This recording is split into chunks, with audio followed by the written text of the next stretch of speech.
Look at that, we're all in our places. Good morning. Good morning. Good morning. Morning. The three smart ones are on video. How's the driving up there? It was not beautiful. That's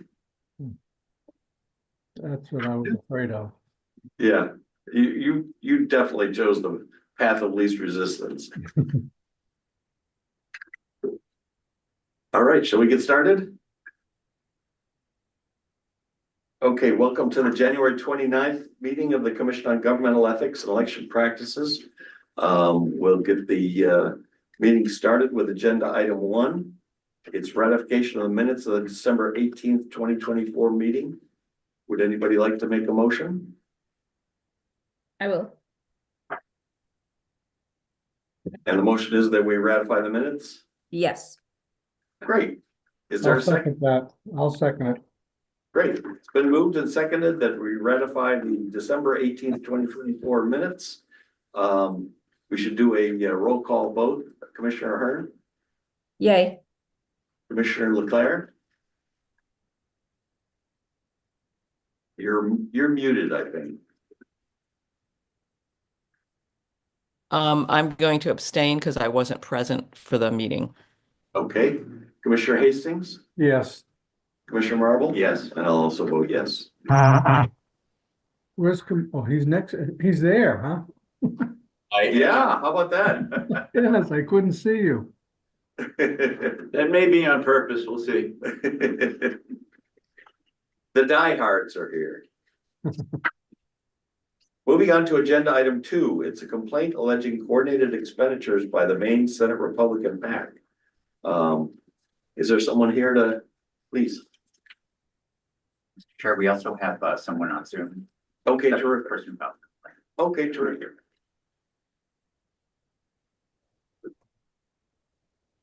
I don't see the person on Zoom. She was there for a second. Yeah,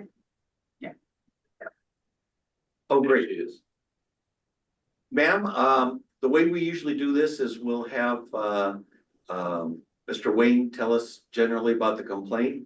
Then we'll give you a chance to explain what's going on. We'll give anybody else who's here to represent themselves a chance to discuss it.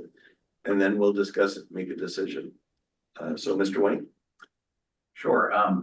At the October 30th meeting, in response to a complaint, the commission directed the staff to do an investigation into a mailing that took place in mid-October. The Maine Senate Republicans PAC sent a postcard mailing in support of the Republican nominee for state Senate, Dick Bradstreet. And the postcard contained an endorsement message from the outgoing state senator, who is Matt Pouliot. And so the complaint asked the commission to consider whether the cost of that postcard mailing was a in-kind contribution to Dick Bradstreet, because the PAC might have cooperated or consulted on the postcard with Matt Pouliot, who was Senator Bradstreet's campaign treasurer. And the gist of the complaint was, isn't this coordinating with an agent of Dick Bradstreet? Shouldn't this be viewed as a contribution to his campaign? So I interviewed, along with Heidi Heffler, the PAC consultant who organized the mailing, and the PAC was entirely cooperative with the investigation. I also interviewed the PAC treasurer, but the consultant said that he approached Matt Pouliot about providing a statement for the mailing. There was a text back and forth, but at the time he did that, he was not aware that Matt Pouliot was the candidate's treasurer. So the cause of this, as I understand it, is just a factual mistake. They didn't know, the PAC didn't know that they were consulting with someone who was the candidate's treasurer. So we advised the consultant advised the treasurer, please file an independent expense report, because he viewed it as an independent expenditure. She filed an independent expenditure report, and the mailing went out. When I interviewed Dick Bradstreet, he said he didn't know about the mailing at all. He had no advanced knowledge. He didn't consult with the PAC at all about it. He found out about the mailing when he got the postcard. So staff recognizes that different people may want to apply the statutes differently. We offered a tentative recommendation in our memo that the PAC made a material false statement in the IE report. We don't believe it was intentional. We think the treasurer thought it was truthful at the time, but we think it was false and materially false. So whenever the commission is ready to act on the complaint, at this point, our recommendation would be a couple of findings of violation and a $1,000 penalty. And I should say, I haven't had a chance to talk to the PAC yet about their point of view on our recommendation or, how the law ought to be applied. So this is all, from my point of view, somewhat tentative. Okay. Thank you. I have a kind of an initial question, and for you and for Mr. Bolton. With respect to the false statement, issue, is it possible to make an unknowing, and not intentional false statement? Is there some mens rea requirement there? I mean, just the language says misrepresentation, and that kind of implies to me that there's some require of at least knowledge that this statement is false. Are you referring to 1004? -A5.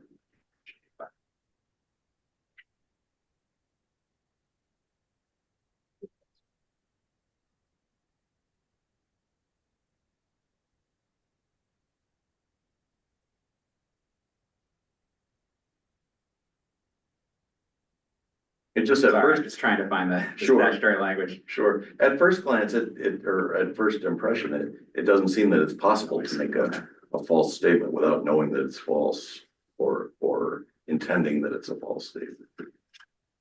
There must be some mens rea there.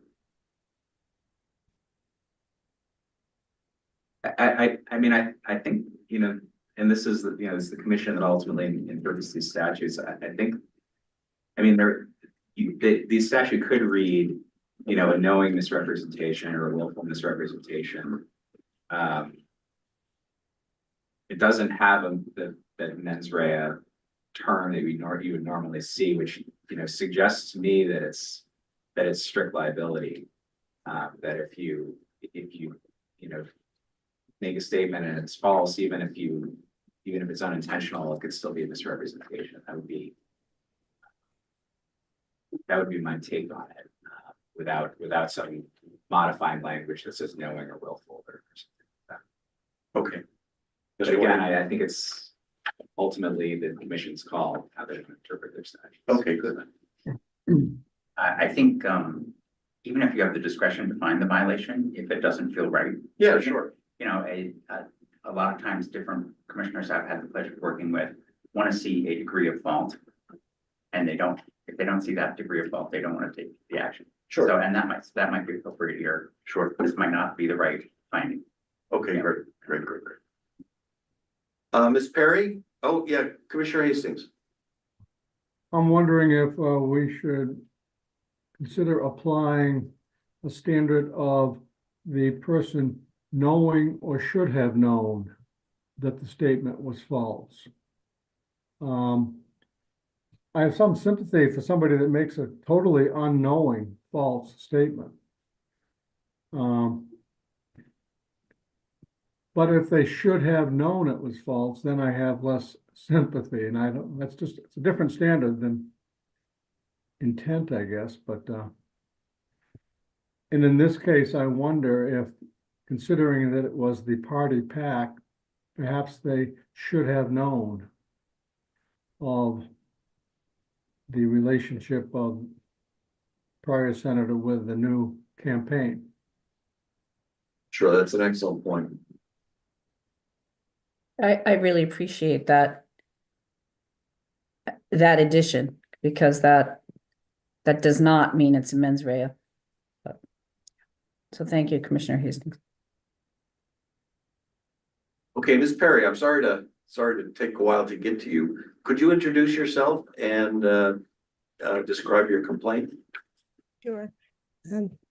Thank you. My name is Whitney Parrish Perry. I'm a resident of Augusta, so I'm a voter in this district, and I did file the complaint, I believe, it's in October, so about a week before the election. And I received this postcard as well to my residents, just me, not my husband. And it just didn't sit right with me. I am from Chelsea, so right next door, and have known former Senator Pouliot for some time. We actually worked at Sears together when we were like 18, back when Sears existed. And so we do know each other. And I say that because he's a very well-known person in Augusta and a very well-known person in Maine politics. And while I really sincerely appreciate this discussion and the work done by staff to look into the complaint, I was a little disappointed by the recommendation. Ignorance of the rules doesn't necessarily give a pass and feels like it's punishing campaigns that do take the time to follow the rules. And I don't think that's what the commission is trying to say, but that is kind of an effect that lands with me.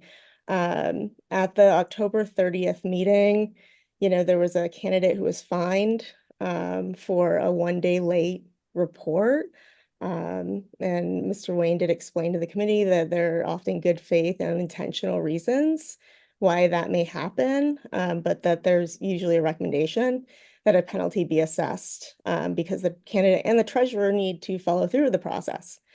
And I think at one point someone said that they hoped the treasurer would help Mr. Sear pay for the fine because they felt it was the treasurer's fault, not the candidate's. To me, that indicates that the treasurer does have some responsibilities to follow the rules, and claiming ignorance in the situation doesn't work. Further, these, duties and responsibilities come with the roles. And so it was also mentioned that the Maine Senate Republican PAC had no knowledge. I think the consultant that Mr. Pouliot was the treasurer, except former Senator Pouliot's name is on every piece of literature paid for by the campaign and every sign that goes up. So, ignorance on the part of the PAC can't be an excuse either. This is well-known information. So I won't meander, but the mailer was a contribution to the success of the campaign against an opponent. And I would argue that a report filed late doesn't have that same impact on an election. And pleading ignorance doesn't make sense to me in this situation. So at the very least, I think, the PAC paying for the mailer makes sense to me. I think it was $2,920.05. And as well, the campaign could have disclosed as well. And the cost of that mailer, it just makes sense to me to receive the same penalty. While I understand that Senator Bradstreet claims no knowledge, at the very least, I think that the optics of the situation should be concerning. And so thank you for indulging me. I appreciate your time, wading through this. I know it's been a few months now, and it came at a very busy time. So thank you. Well, thank you for your statement. I really appreciate it. Mr. Tardy. Good morning, Commissioners. Joshua Tardy here on behalf of the PAC. Struggled with the same sort of analysis that you did, Mr. Chair, on sort of the mens rea. And just from a big picture, I am, as an attorney, comforted by the fact that if there's a violation here, it's on a PAC and no individual. And I think that's important because none of the humans in here did anything with any type of intentionality. I do accept that this is a tough one to size up to a violation. And but I mean, from a pragmatic viewpoint, do think that if you make an independent expenditure, and you have inadvertently or however, as in this case, use the treasurer's endorsement, that it's got to be something. Okay, and there should be some type of violation under Maine's campaign finance laws. I don't. This is one of those cases where we could argue materiality, we could argue mens rea. I actually think there's a common sense interpretation, as suggested by counsel for the commission, that or somebody suggested knew or should have known. I think that kind of makes sense. There should be clarification on that.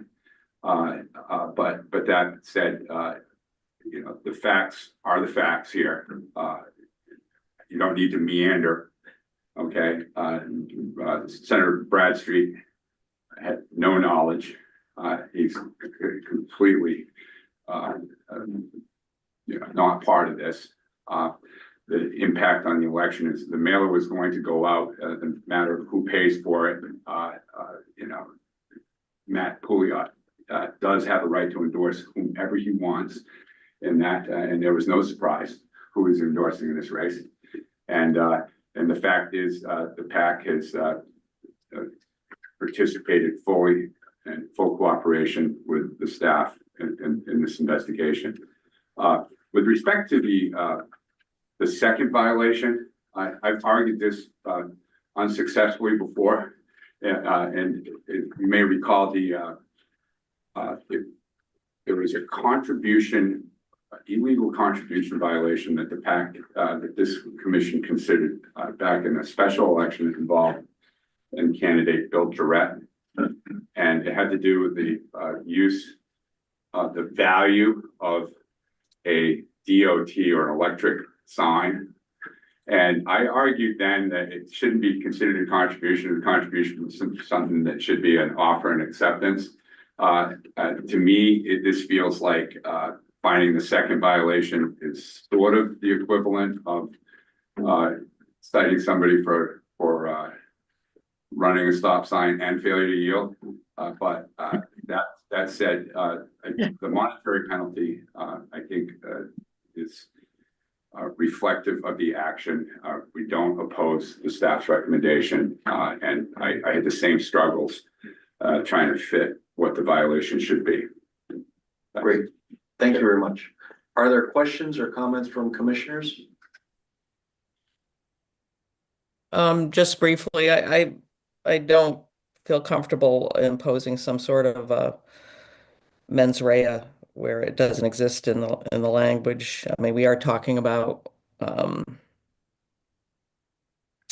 entities that are specialized in the field of campaign finance and campaigns. So again,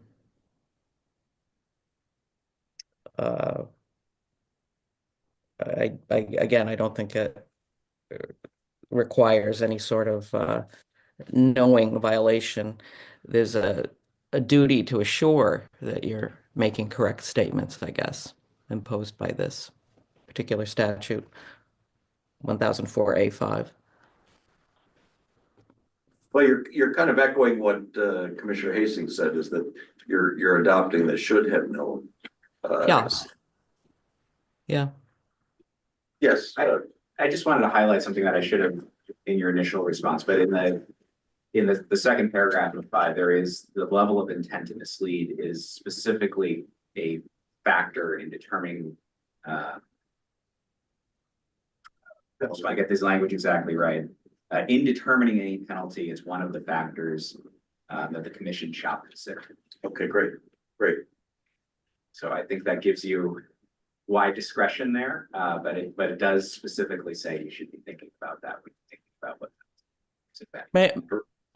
What provision are you referring to? It's 1004-A5, the second paragraph.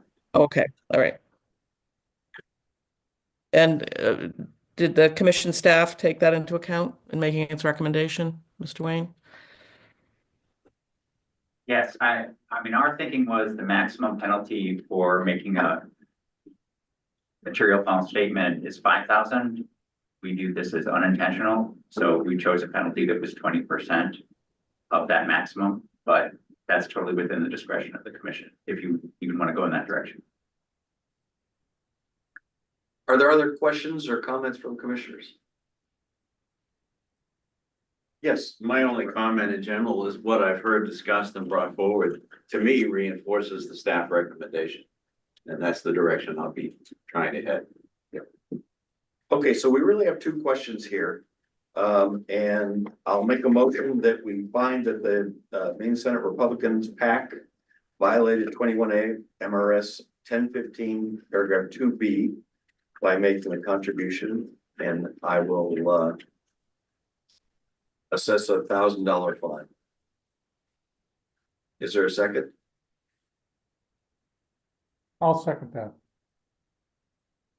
It's been moved and seconded that we find that they violated the statutes by making that contribution. Is there discussion? Okay, we'll take a vote. Commissioner Hearn? You're muted. Sorry, yes.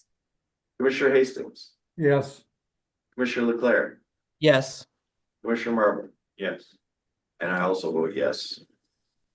The second question is whether the PAC violated 21A MRS section 1004A5 by making a material false statement. And I'll move that that is true and that there's no fine assessed for that. Is there a second? I'll second. Is there discussion? And I just want to say that I'll vote for it, and I am convinced by Senator Hastings or Commissioner Hastings should have known standard. And I think that that probably applies in this case. So Commissioner Hearn, Yes, Commissioner Leclerc, yes, Commissioner Hastings, yes. Commissioner Marble, Yes. and I also vote yes. can I just add that I really appreciate Josh Tardy's, I don't know, analysis of these things and his honesty with the commission. Just wanted to say, give a shout out to Josh. Yeah, you absolutely can, and I appreciate it too. I think, you know, it's really refreshing when somebody comes in and says, look, we made a mistake. We're willing to live up to it. And I think they should be commended for it. And But, thank you you. know, Mr. his yield stop sign analysis, you know. Know how applicable that was, but I appreciate it. And Ms. Perry, thank you for attending and for helping us out with your statement. We really appreciate it. Thank you. Okay, moving on to item number 3. It's a request for a penalty waiver from the Honorable Roger Albert. Mr. Wayne, is there anybody here to? Okay, great. Representative Roger Albert was a candidate for the House in 2024. And during the last 13 days before an election, if a candidate makes an expenditure of $1,000 or more, they are required to file a report within 24 hours. And so during that 13-day period last year, Representative Albert made 2 expenditures for radio ads that exceeded that $1,000 threshold. We notified him that we believed he should have filed 2 24-hour reports on October 26th and 29th, but they weren't filed until November 21st when his treasurer was filling out the post-election report. He explains it's an honest mistake. He didn't intend to violate the law. And this is for the benefit of other candidates who are here. The commission often receives requests for waivers based on good faith mistakes. Maybe there was a misunderstanding of the law or miscommunication. And the commission often sympathizes, but still assesses some penalty just to reinforce that the filing requirements matter. So since 2018, the commission has tended to assess penalties in the range of 300 to 350. when candidates file a report late. So in this case, there were 2 reports late, so the staff is recommending 400, but it's in your discretion. Where to go. Sure.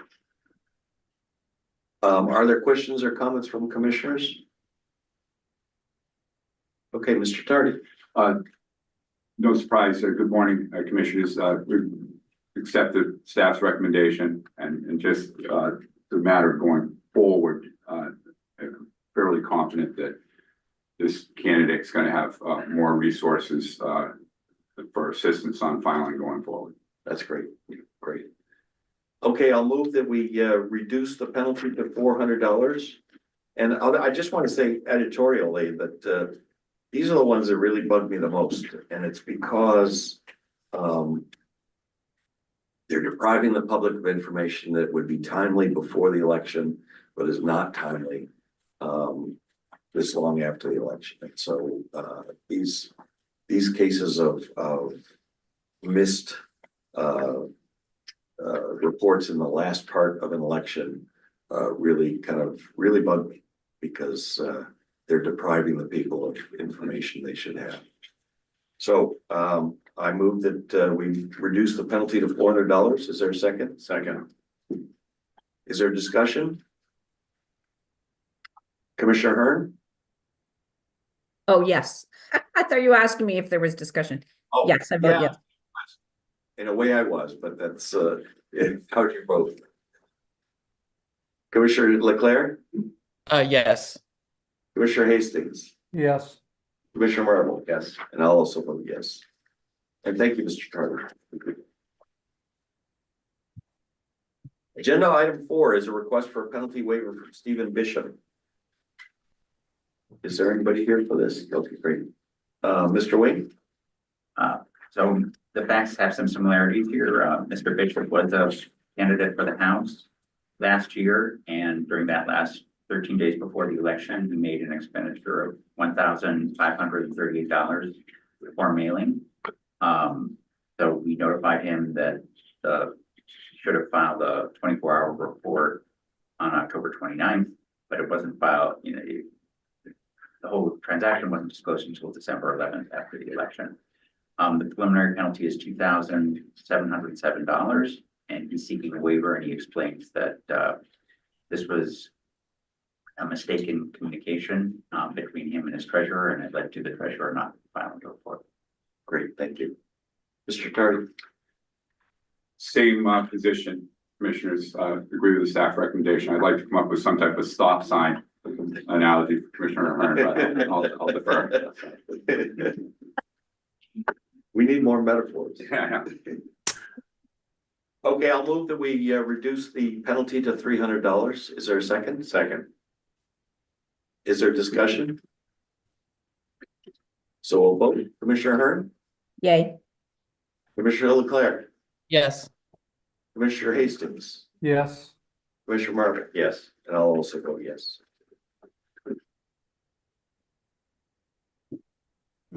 Agenda item 5 is a request for a penalty waiver from the Honorable Walter Runte. Is it Runte? Runte. Runte. Please come up to the table. You've seen us go through a few, so you know the routine. We'll give you a chance to address the commission. Mr. Wayne. So Representative Brunke filed a campaign finance report after the election in December, and it disclosed that he had made a payment for mailing on November 5th. And so our staff contacted him and said, when did you order and approve the mailing? And he replied that it was on October 24th. So the definition of an expenditure in campaign finance law doesn't just include when you make a payment, but it also includes making a promise or a contract or an agreement to pay for campaign services. So we are aware that a lot of candidates are not aware of this, the way expenditure is defined. But our view in the past has been that consistently is that if a candidate enters into a debt and commits to making a campaign expense during that 13-day period, that's an expenditure that needs to be reported in a 24-hour report. And we engage in ongoing educational efforts in our guidebooks and our mailings, our filing schedule to try to get that information through, but it's not something everybody gets, at least in the first time around. So we notified the representative that we viewed the 24-hour reports late and the preliminary penalty is $1,275. We're recommending a waiver of $300. Great, thanks. Are there questions from commissioners? Okay, Mr. Runte. Thank you, Mr. Chair. There's no dispute over the cascading events that happened here. I fully admit that I had misinterpreted what expenditures were defined as, and frankly have been reporting expenditures when made, not when committed in a lot of transactions. So when I put this one in and it was flagged as, I was informed that it should have been when it was committed to change the date, and that triggered the need for a 42-day filing. And then it was the refiling of the 42 then said I needed to do a 24. And now this is 42 days after. So I did request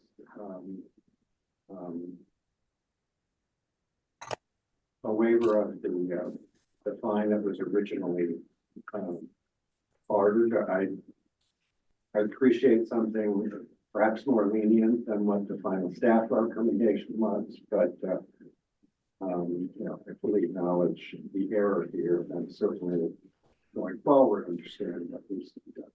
Very good. Thank you very much. Are there questions from commissioners? Questions or comments? No. Okay, I'll move that we reduce the penalty to $300. Is there a second? I'll second. Okay, is there discussion? I just want to say that I considered abstaining from this because I consider Jerry a friend. Hi, Jerry.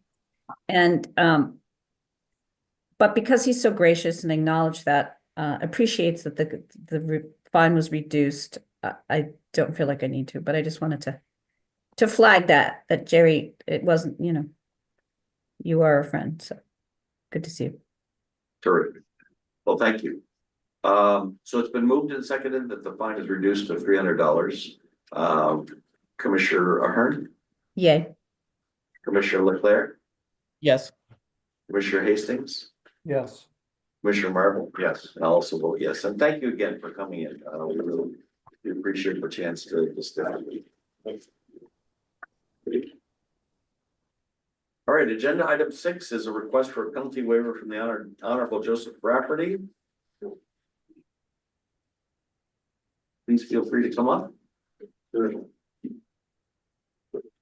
I think you've seen the way we're conducting these hearings, so it won't be a surprise to hear from Mr. Wayne, and then you'll get a chance to discuss it. Good morning and thank you, and yes, I have that. Awesome. So, Mr. Wayne. So the facts of this case are a little bit different. Senator Rafferty was running for re-election in 2024, and he decided to buy a large amount of services from Ericsson Communications Group for digital advertising. So he made a first payment to Ericsson on October 15th, and he paid $10,558. And our understanding is that 2 weeks later, on October 29th, there were some additional services that he approved with a value of $10,000. So the $10,000 payment, which he subsequently made, wasn't. I think the $10,000 payment wasn't made until after the election, and it also wasn't reported until after the election. And that's the reason that we're recommending some sort of penalty in this case, because it was a large amount of services, and we think the public ought to know about those services in advance. It's, you know, it's $20,000. So before the general election, I think this should have been disclosed. We may have a little bit of a disagreement with the campaign. Our view was that he should have filed a 24-hour report in that last 13-day period for the $10,000 in services. The candidate in his waiver request explained that he thinks it should have been reported reported in the 42-day pre-general report that he filed it on September 22nd, and I gather it should have been, the theory is it should have been amended as time went on. Regardless where the debt ought to have been reported, from our point of view, either the September 22nd report was not substantially complete and should be considered late, or the 24-hour report should have been filed. Either way, we're recommending a $300. Okay, very good. Are there questions from commissioners? Questions or comments? Okay, Mr. Rafferty. Thank you. I personally am here most because I'm sitting in front of an ethics commission or committee. And to me, that's my integrity is being questioned. That's how I view it. And that's not the case. And this, I'll tell you, the title of the commission is the Commission on Governmental Ethics and Election Practices. So Thank you. this question falls firmly within the election practices part of our work. Maybe it's just who I am, but that's my mindset. But in any case, I know I failed to make a report. I didn't communicate well with my treasurer. There are two of us that have run my campaign. But we've been through 3 campaigns. I'll probably, I'm sure that I didn't report that. We made that decision on the 29th of October. Looking back, I'm like, that probably wasn't money well spent, just a handful of days before the election, because I don't know if anyone saw it before the election, but that said, I failed to report it to my treasurer. She couldn't possibly have turned around and made a report without knowledge that I made that expenditure. Once I did make her aware of it, she included it in a later report. I didn't get notice that I was in violation until December 23rd. And I was in a panic. I was out of state visiting with my family and I made numerous attempts at trying to connect with people to see what was going on. But given the fact that it was Christmas break and so forth, I was sending emails and, unclear whether they were being received or acted on. A lot of the bounce back was where offices closed, that type of thing. So I was in a panic for a while, and this has left me very uneasy, to be honest with you. But I'm to blame for not reporting to my treasurer. In terms of making these verbal agreements, so to speak, I clearly state anyone I work with, we'll see how it goes. Because my money this campaign wasn't the same as it was the last couple of campaigns. It was a little bit different. So I said, we don't do anything without my okay, because I won't okay anything if I don't have the money. I don't, so I'm not gonna spend without having it. So that's where I stood on that. But again, it was my failure to communicate with my treasurer that created this mess. But in terms of an agreement, I'm not sure my conversation with that company is in fact a binding thing. That's where I'm still a little bit confused on that. Thank you. And I'm sure that if you want to discuss it with Mr. Wayne after the meeting or something, I'm sure he can help to walk you through, and Mr. Bolton can be available too, to walk you through the legal requirements. And thank you for being here. Ma'am, are you the treasurer? I am not. Kate Knox at Bernstein Shire. Oh. I apologize. I'm here to help with, I know I look differently. Help with questions and provide moral support, but he clearly doesn't need my help, but I'm here just in case. He did a tremendous job. He did, yes. Are there questions or comments from commissioners? Okay, I'll move that we reduce the penalty to $300. Is there a second? I'll second. Okay, it's been moved and seconded that we reduce the penalty to $300. Is there a discussion? Yes, Commissioner Marble. Just a comment, just in full transparency. I appreciate your interpretation of events in terms of how they made me feel. I love hearing the clarification about practices. This is not about character, integrity. But I'm gonna vote in support of the measure, but I did make a note to myself, just looking at reductions from initial formulaic penalties to what the recommendations are, I would have been okay voting for 500, just because the preliminary penalty was significantly higher than some of the other folks we reduced down to 300. But that's not enough to make me vote against the motion. Okay, great. Any other comments or questions from commissioners? Okay, we'll take a vote. Commissioner Ahern, Yes.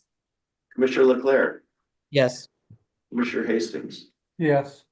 Commissioner Marvel, yes, and I'll vote yes too. And thank you very much, and thank you for your straightforwardness and Thank you. for helping us through it. Folks, have a good day. Thank you. Will do. Thanks. Drive safely.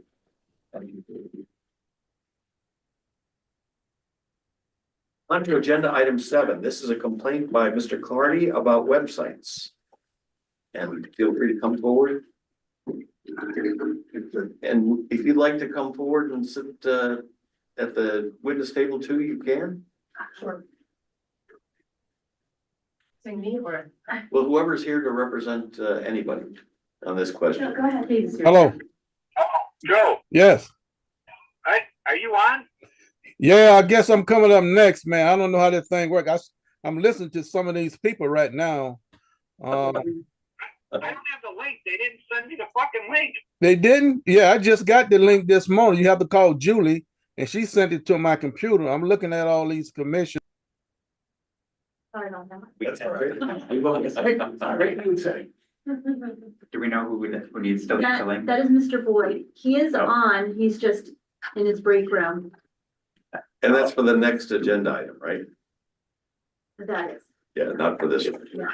We've got everybody here you need to have here for this. Yeah. Okay, so this is an interesting complaint, and I'll ask Mr. Wayne to tell us about it. Well, this is a complaint by Mr. Clardy about 130 websites that were promoting candidates who were running for election in 2024.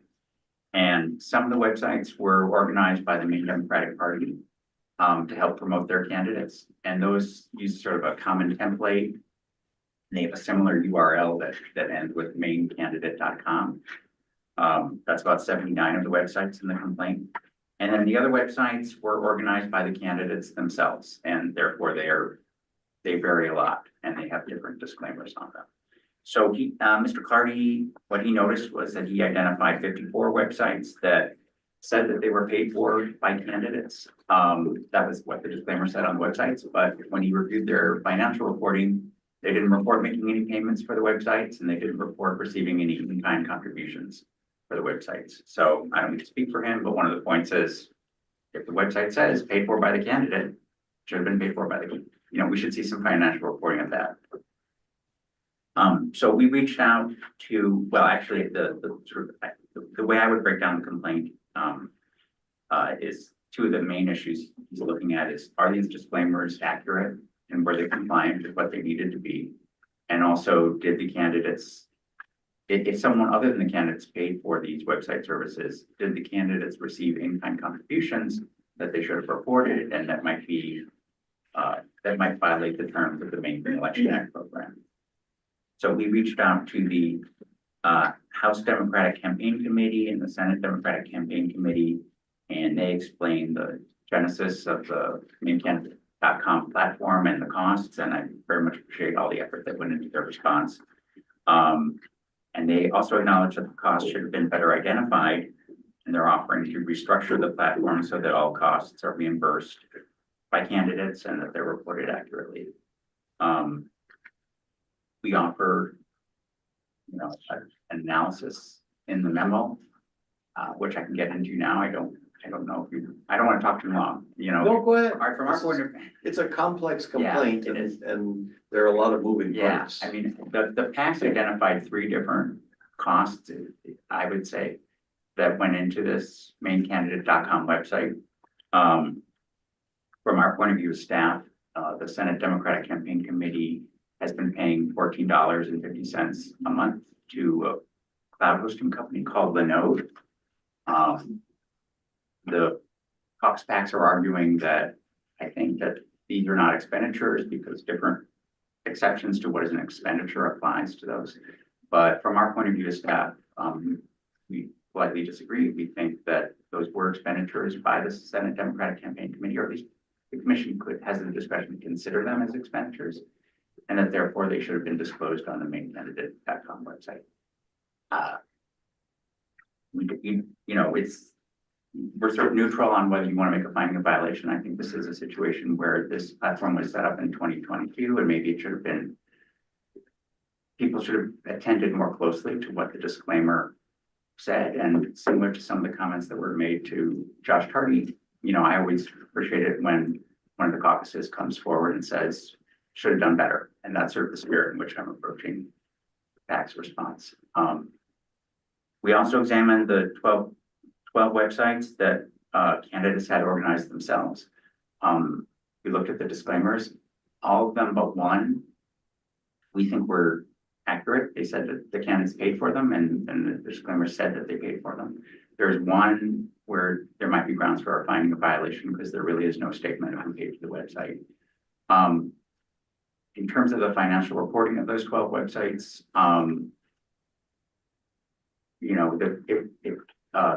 some of the costs were reported in December after Mr. Clardy filed his complaint. Some of the reports omitted some costs that candidates had paid for out of their own pocket, because sometimes these hosting and domain registration fees, they come up once a year, and candidates are inactive, and so candidates pay them themselves. So the candidates were very cooperative with us, and they amended their campaign finance reports to include those costs. So overall, in keeping with our policy on sort of minor omissions that are amended, that are fixed through amendments, we don't recommend any action on those omissions. Okay, thank you. Thanks. Are there questions or comments from commissioners? Okay, Mr. Clardy. Thank you. First, I would like to actually apologize to Director Wayne for having dumped this in his lap. You have no idea how long I worked trying to condense it down to something that you could read in 3 or 4 pages. But you did accurately present most of where I was focused on my complaint. A couple of minor things. It was in operation before 2022 because I actually copied the darn thing in 2020 for my own campaign website. And I saw Adam Turner's website and was like, oh, that's cool. And within about a week or so, I had registered the maincandidate.org domain with notions of doing something very similar until I read Maine campaign finance law and realized that that would be a nightmare. And so I kind of had my eye on it ever since, wondering how did they pull it off? Which is why we're all here today, because when I saw the list of, oh, wow, they've got all their websites listed. I don't have to go looking for them. And I just, ran through the financial reports and spent a lot of time, a few ibuprofen, and condensing it down to this. And I apologize if that's an overly meandering explanation of what got us here.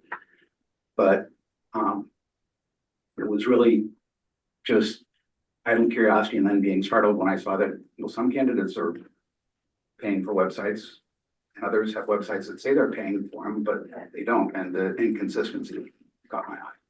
If nobody had paid for the maincandidate.com website, I probably wouldn't have thought much of it, except for the disclaimer part. But the fact that some do and some don't, to me, undermines a portion of the claim that the costs are so minimal that it doesn't count as an expenditure from the candidate's point of view.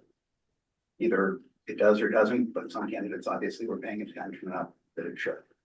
If they've amended their reports and figured out what that mysterious little credit card charge was that they forgot about, I'm cool with that. And now they're a little bit wiser. But one aspect I do want to mention briefly, and not that I want, not that I'm asking for major violations or anything like that, but just as educational going forward. The whole coordinated contribution definition in the Maine election candidates guide that says coordinated contributions are a no-no. And if you cooperate with something that could be considered independent expenditure, then that makes it a coordinated contribution, and you should not do that. I mean, I'm kind of paraphrasing the language, and please feel free to correct me if I'm paraphrasing wrong. But, you know, these are prospective legislators who are going to be writing laws. And when you're asked, you know, can you offer up some verbiage for your policies or stances, some pictures? That's coordinating. So it's a threshold that I think may need some clarification. You know, how did something like this would play into that? I don't have any good ideas for, you know, how better to explain that, but that was one of the underlying themes that I was thinking when I was, because of that's why I highlighted that there were a certain number of clean election candidates. And, you know, did they have coordinated expenditure instead of an independent expenditure, which would be a contribution? And the whole thing with Richard Bradstreet as item 2 kind of seemed to be sort of a reminder of how messy that can get. So just putting that out there. I know you guys also prefer doing education and making sure candidates understand before they make the mistake. So if anybody can come up with, you know, solid explanations to make sure that everybody is on the same page on stuff like this, might be an item for discussion later on, or for, you know, staff editing. So that's and I apologize that I didn't write out any detailed, typical me explanation of this, because honestly, I keep getting a headache every time I look at it. The second item is I am kind of confused about one state party and 2 PACs acting as if they're sort of one coordinated, you know, single entity for reporting purposes. I'm not sure, you know, I always thought PACs, you know, the caucus PACs were considered legally distinct from the party as far as, you know, limits on what they can spend money on and how they work together. I'm not sure about that. You guys are the experts on that. I was honestly, my initial expectation was going to trace back to one that had a great idea and ran with it. And it's like, well, the Senate Democratic Campaign Committee rented out a big office, furnished office with desks. Democratic Party decided that they'd have staff members come in, go collect pictures and personal items from the candidates and decorate each candidate's desk accordingly. And the House Democratic Committee, I don't know, you know, what their role in it was. I'm kind of picture them as the, you know, the good buddy that rides along in the back seat. But having three different groups that are part of this, which one was in charge, which one should have been paying attention to details, it's kind of an open question. Last significant thing, or significant area, is the disclaimer, and that's the part that really bothered me most. Because I've worked with quite a few candidates who they find themselves with people throwing mailers and palm cards up in there saying, I'm voting against you because you know, this came out, you know, saying you're for this and you're for this and you're for this. And they're like, I didn't send that. I didn't authorize that. I didn't pay for that. That's not me. That's somebody else trying to endorse me and thinking that's going to help. And that experience has kind of driven my sense of why that disclaimer is important. Because if the party had misstated the candidate's position, you know, how do they prove that that wasn't them saying that? And the whole question of who's putting it out. So there should be some structure to how they they were, putting the disclaimer out so that people would know who actually is operating the website, providing the campaign support. You know, the dollar amounts, they aren't big. I wasn't sure how big they would be. That was part of why I was focusing on the PAC level, because I work with web hosting, and those numbers can go up and down and accumulate up to a pretty healthy chunk. But as Commissioner Leclerc pointed out, these are three distinct political finance organizations with, I would hope, experienced folks running them, paying attention. There should have been somebody along the way taking a look and saying, hey, this disclaimer doesn't feel right.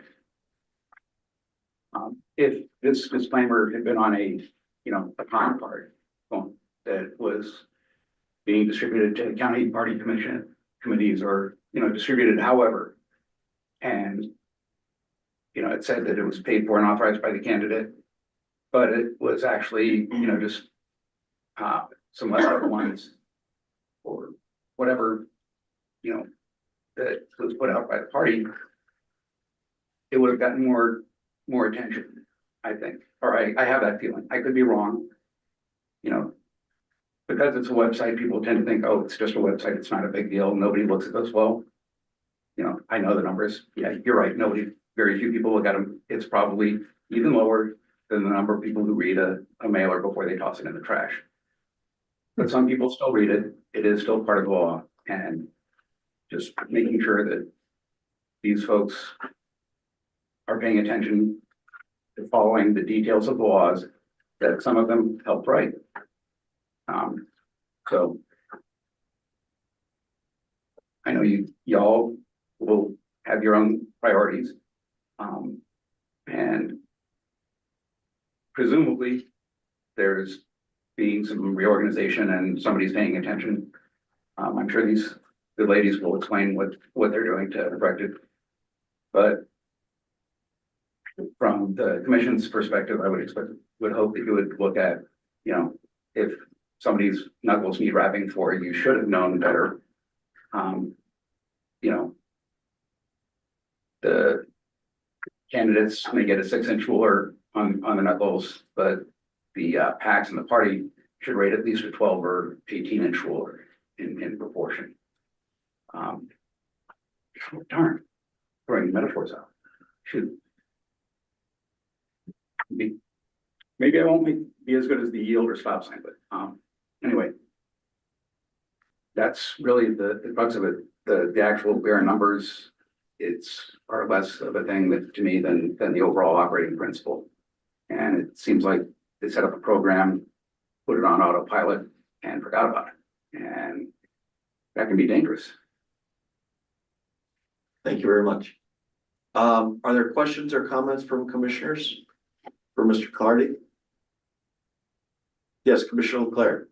Just briefly, I mean, it's an interesting issue. And I noticed on page 11 of the commission's staff's response or position statement, Mr. Clardy, they suggest something along the lines of a disclaimer on such websites going forward.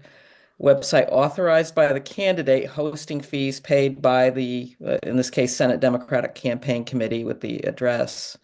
I'm wondering if you find that ameliorate some of your concerns, if that was a recommendation going forward. Commission on page 14, staff also recommends in situations like this that candidates pay a small one-time fee, and they, guessing at $10 to $25. And I'm just wondering what your reaction is to remedies such as that going forward. I think that those are in the best spirit going forward. The candidates that did report payments for the main candidates that time broke down to ones that reported paying either 2 $6 payments, $12 payment, or there were a few that were more than that were reported that I couldn't tell if that was just whatever the $6 or $12 cost was rolled into something bigger.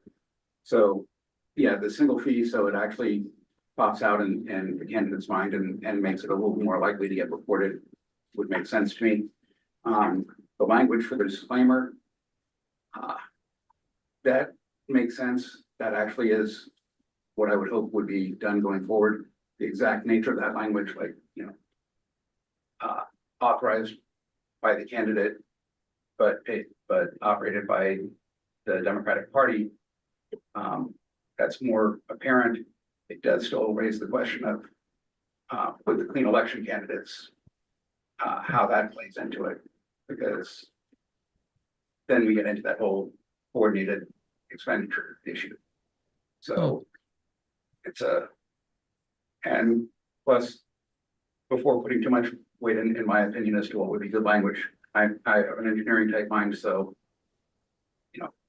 what I see as being a good, clear disclaimer may not be the most clear to everybody else.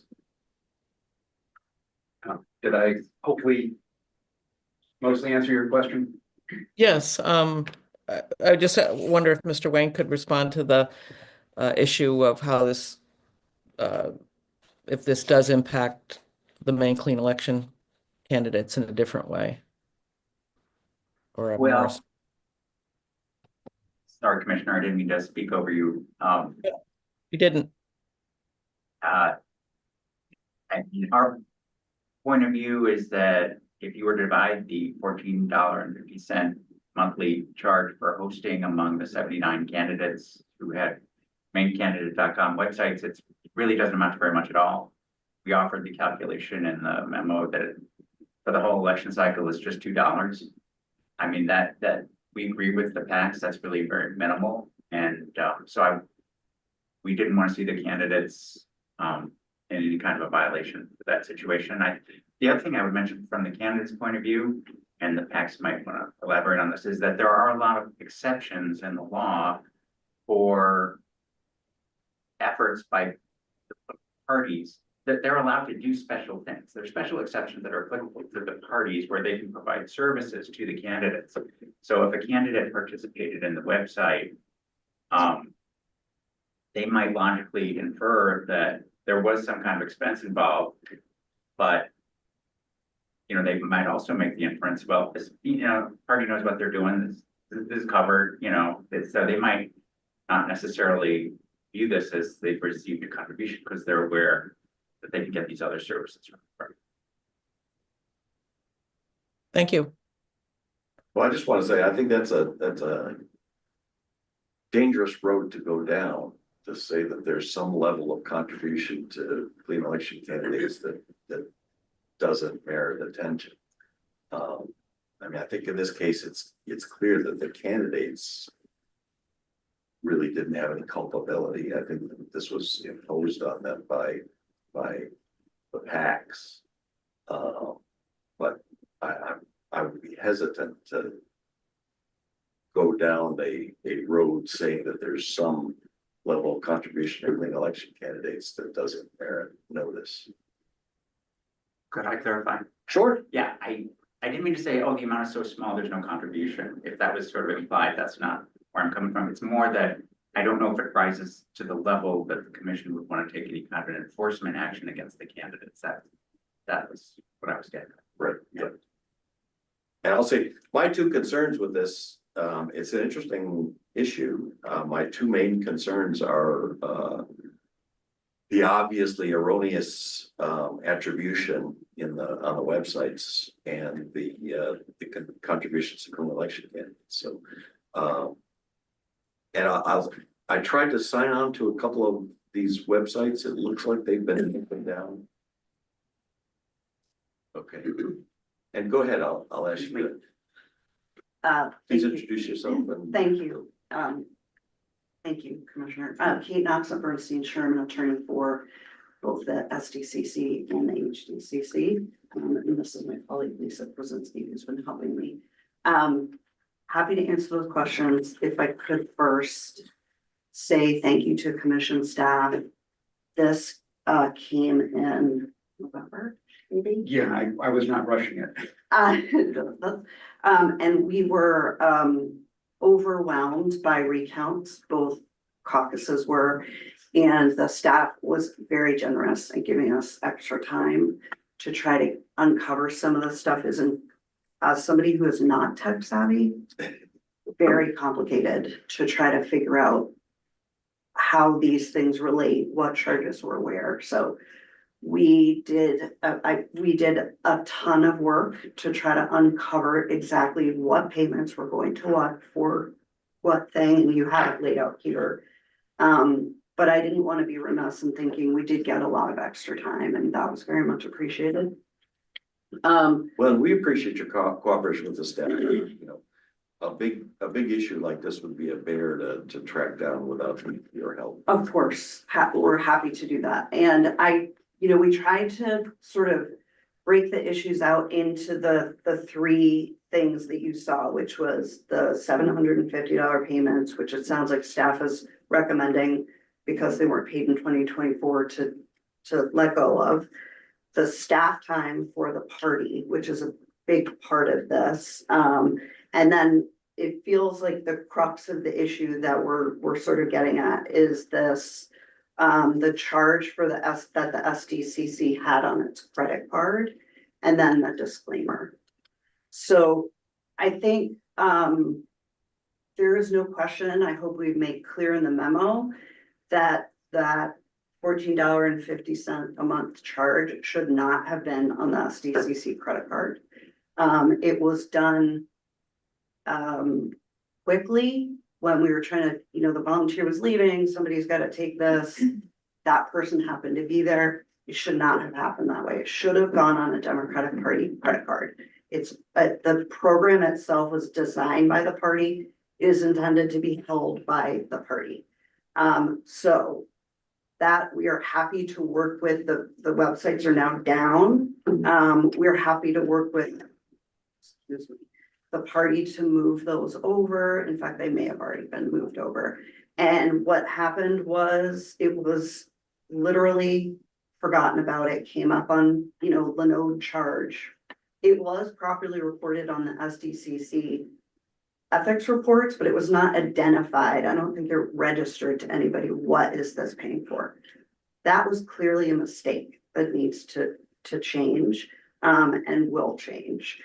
I think then with that issue, you get down to, should there be a penalty for that? Should somebody be held accountable for it? That is obviously a policy decision for this group to make. I would just argue to you that I think there are a couple of reasons why it shouldn't. One is, it was an honest mistake. We sort of came forward and said, yep, here it is. Here's what it was for.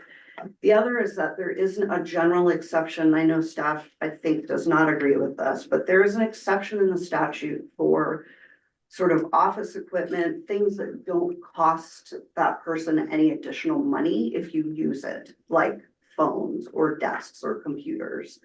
And we would argue in this day and age, although it's not articulated in the statute, that something like a hosting fee is very similar to that. They're paying $14.50, whether no candidate puts up a website or 200 candidates put up a website. The same way with a phone bill, you're paying for your phones, whether people come in and phone bank out of there or they don't. The cost does not change. So we think there is room in the statute as currently drafted to look at these as expenditures which could be exempted from reporting.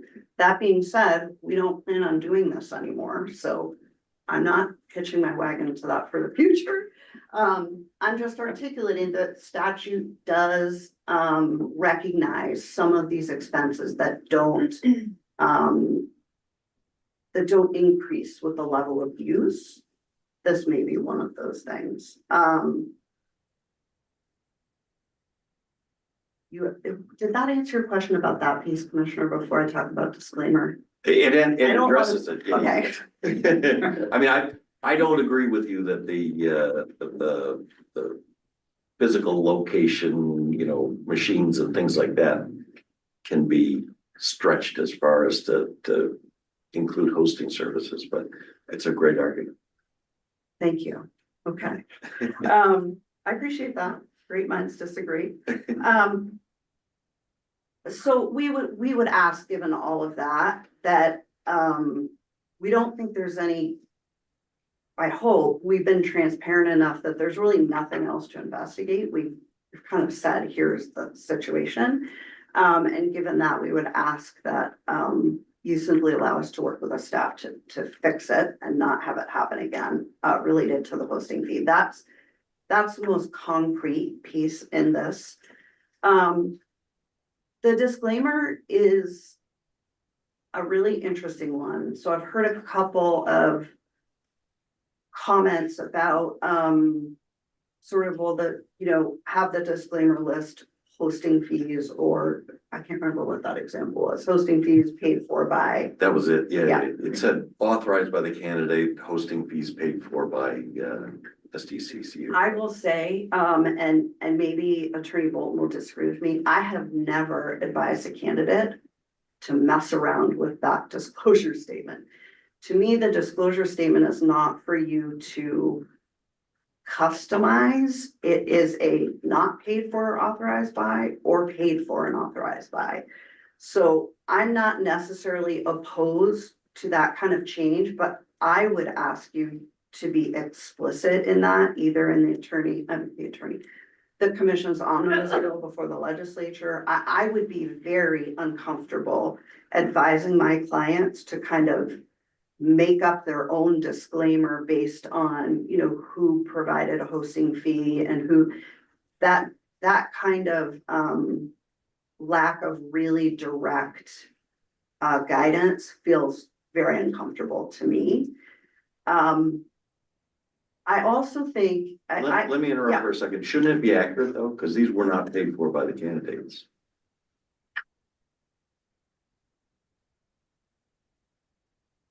Yes, I think they should be accurate. I think you face an interesting question when you have some of the exceptions, like party exceptions, right? Where people are working on things that are specifically sort of exempted from being a contribution or expenditure. What concerns me about going down the path of listing the HDCC for $2 is think about how different that is from your decision in Cape Voters, where you said that somebody who paid a $2,192 invoice was not on the disclaimer because it had greater informational value for the public than naming Sandy Dunham, who merely picked up the tab. So to me, your decision in Cape Voters is completely contrary to this idea that a $2 expenditure somehow should be on the disclaimer.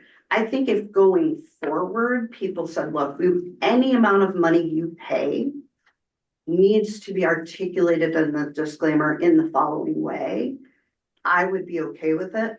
But to me, it feels like the proposition that this disclaimer was wrong, given your decision in Cape Voters, to me is very contrary. This is a $2.02 expenditure per candidate.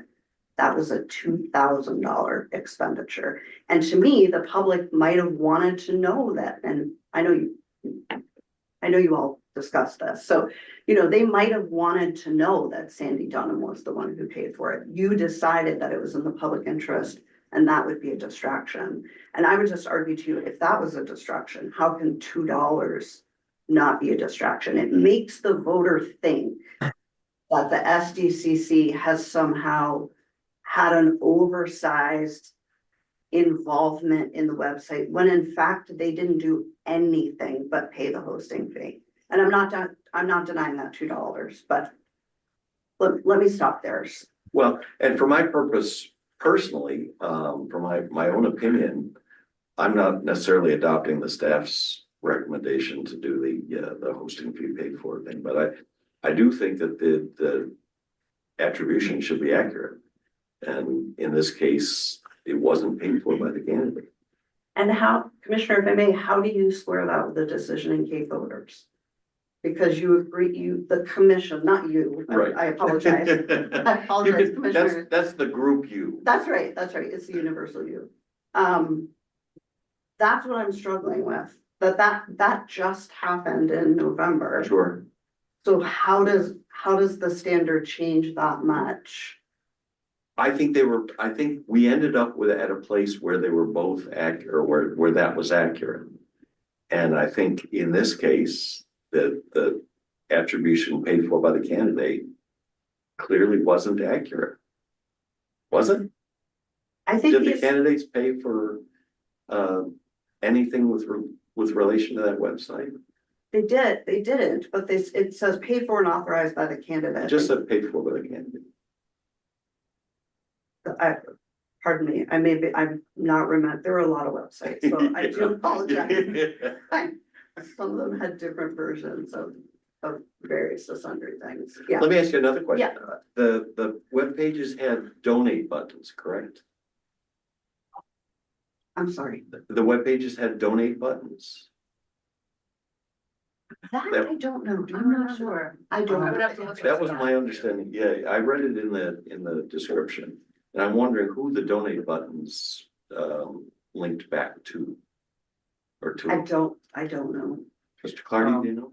When I checked out a few of them, a lot of them linked back to Act Blue, the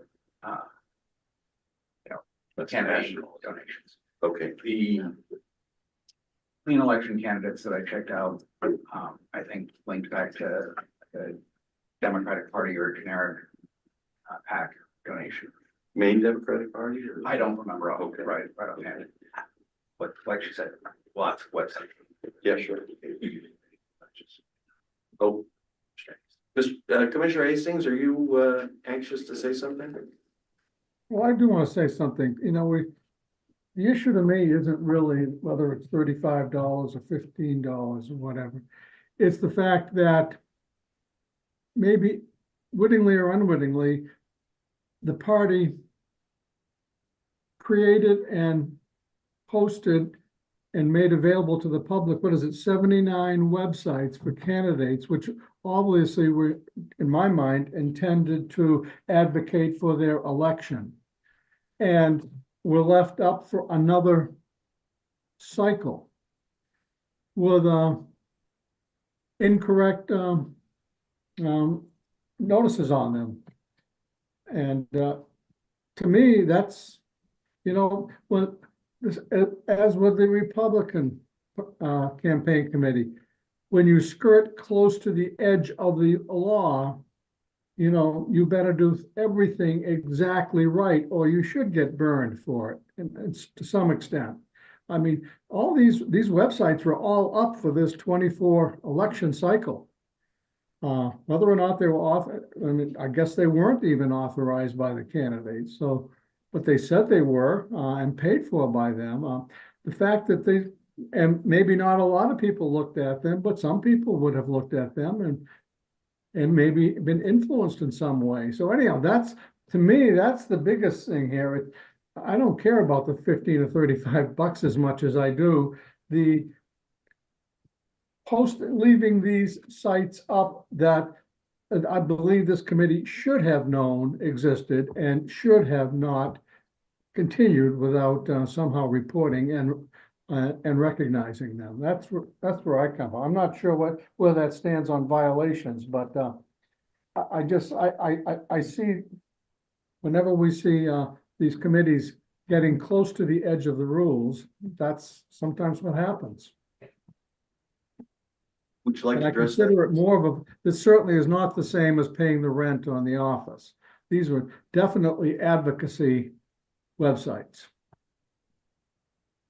Yeah, I'm gonna defer to Ms. Brzezinski for a minute. I just want to be clear. No one was trying to skirt the rules. The websites themselves can be put up and built by Democratic Party staff under the statutory exception that Democratic Party staff can provide 40 hours of staff time without it being a contribution. So I just want to be sure that people are focusing on. The mistake here is the Linode posting fee. We were not trying to skirt close to any line. We have been very transparent in our memo to the commission about what charges came in and what they were for. So it is about the hosting fee charge. It is not about the building or the launching of the website. That was all done lawfully. It's very standard practice for Democratic Party staff, so. Sure, and I get that. Ms. Presenti. Thank you. I was gonna reiterate some of what, Attorney Knox just said. Our investigation found that it was this staff error, you know, a clear mistake, that resulted in this Linode fee not being, I think in a better situation, it would have been reported to the candidates as we made this very small contribution to your campaign. How do you want to deal with it? That's the part that didn't happen. I think we agree that it's a thing of value. I think we can all disagree about whether it's analogous to a phone line or a phone bank that is for advocacy purposes. But I think part of the question is, you know, for this $2 contribution that was made to those candidates, in the future, how is it reported? How is it disclosed? And in the immediate term, what's the remedy? So obviously the caucuses have taken those websites down. We have worked with them to say, you know, we're going to figure out how to report this stuff and how to move it forward. It's not that nothing went wrong. It's that what is then the next step in terms of, any assessments from this commission? We felt like the staff was going in the right direction in terms of focusing on encouraging, the disclosure improvements that do need to happen. But accepting that the candidates themselves were sort of out of the loop on this, unfortunately, and that's clearly a staff error. And then because of the small amount of money involved, if there's a violation against SDCC, that is obviously their discretion as to what that would be. But it's, I think there's a lot of directions this could go, but I think because of the information we provided in the staff analysis so far, the staff time and how these websites came to be is on one side. The $750 contributions are on the other side. And it seems like we do have to deal with this $14.50 a month issue. And obviously the contributions, even if they're so small to the clean election candidates, are an issue. And I, just as a recommendation for the future is you can do that kind of expenditure for clean election candidates without coordinating with them. That will not happen again. I can assure you. I'm sure. That is, yes, agreed. Yeah. Commissioner Murphy. Just because I can't sit here and never talk, my mouth needs to work. I remember, for full disclosure, when I was a candidate for the first time with no previous experience, and luckily had a terrific and smart young team around me. And we had met and we were talking about vision for the campaign and who's going to do what and who's going to write editorials and how do you do this and who's going to knock on doors. And somewhere from the back of the car I was driving, someone says, "Oh, we need to get a domain thing." And what I'm getting to is the technology change and how rapidly they change is something confronting all of us, especially I think smaller candidates that are kind of out there. I didn't know what the hell that was. And someone said, I think it was the same person said, "Well, I'll register Marble for Senate under GoDaddy or something." And he's sitting on a phone, which I still don't own. I don't have a cell phone. Sitting in the back of the car with a credit card, picking this thing. It's only $14 or whatever. It wasn't. And everybody in the car, especially me, ignored anything after that moment. Yeah, great, next. Focusing on trying to run a campaign. I'm saying all this mainly to say that the amount of money involved does have an effect on my thinking, just to disclose that. My biggest concern, there are two. One is how it interfaces with clean election candidates. And two is just the disclaimer is just being wrong. And I find right or wrong more fault with the PACs and the party on that than I do individual candidates. Yeah. And I would not be opposed to a very modest fine reinforcing that point that we're not disputing what you're fixing. We appreciate and respect the direction this is going. But it doesn't totally work for me to simply say there was a screw up and there's really no financial consequence. It needs to be something modest. I don't know what that is. Commissioner, if I may, I don't disagree with you that if you find fault, it should be with the PAC. I just don't think it's fair for candidates who have such distance from that's just the PAC's opinion that, we hope you don't impose a fine, but if you do, I do not disagree that it should be related. It should be to the PAC. The candidate should be. And I agree with that as well. Yeah. Are there other comments, questions, potential motions from commissioners?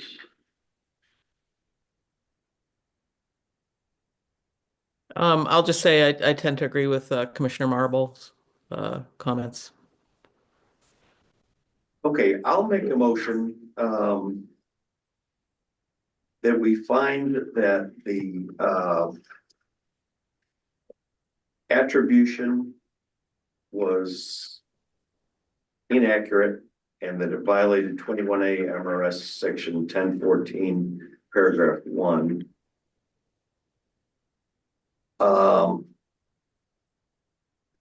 And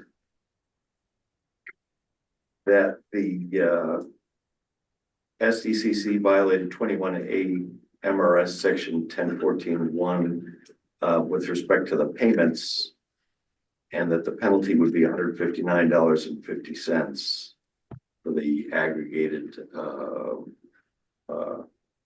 subscription fee. Is there a second for that? I'll second that. Okay. Is there a discussion? Okay. We'll go to a vote. Commissioner Leclerc? Yes.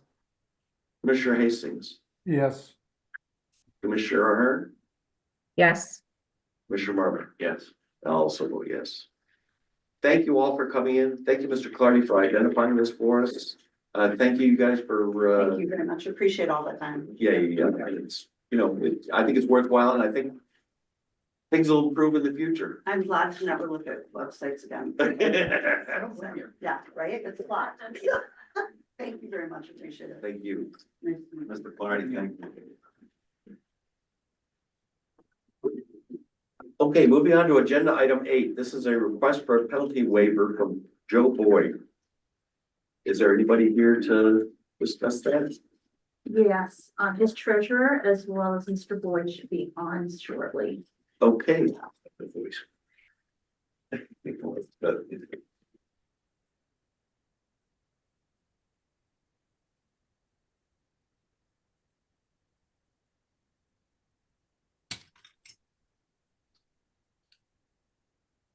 I'm gonna disappear for a minute. I have to plug my computer in. Okay, we'll wait.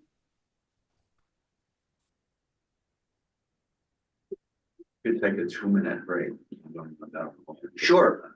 Let's take a break until 10:35. Actually, let's take a break until 10:40.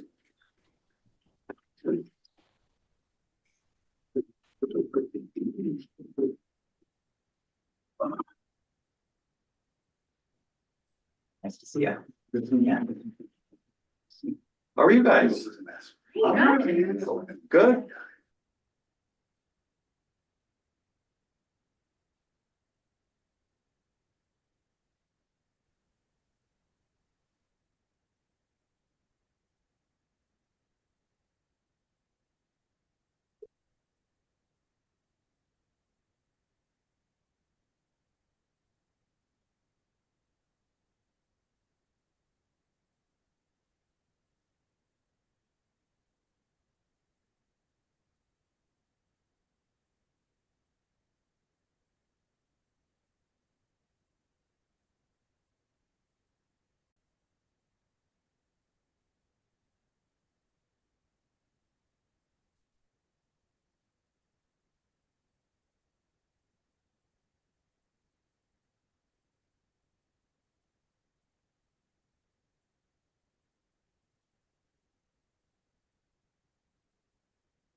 Are you?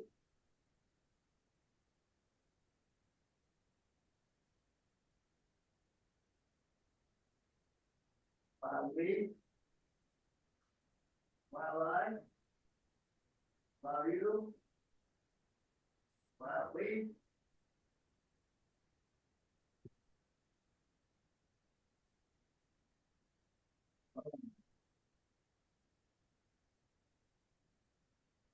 I was going to,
It's Sarah, but she is. There we go.